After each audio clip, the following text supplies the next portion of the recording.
ভিডিওটা বাড়ির ছাদ থেকে দূর থেকে করছি জুম করে, যার কারণে তো মনে হবে যে রাস্তার পাশে দাঁড়িয়ে আছে আর নদীর বিল্ডিংয়ের কাছাকাছি চলে আসে। আসলে ভিডিওটা করলাম এই কারণেই, সবাই বলে বা প্রায় লোকজনকে বলা যায় গুলিস্তানের জ্যাম শুধু সড়ক পথে, নদীতে জ্যাম লাগে না।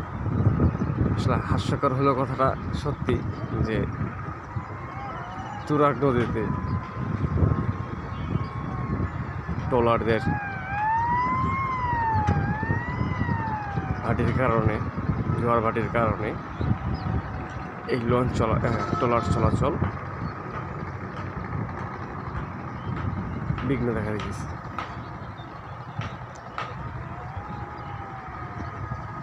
এটা আমার চোখে পড়লো, যার কারণে আমি এটা ক্যামেরা বন্দি করে আপনাদের দেখার সুযোগ করে দিলাম।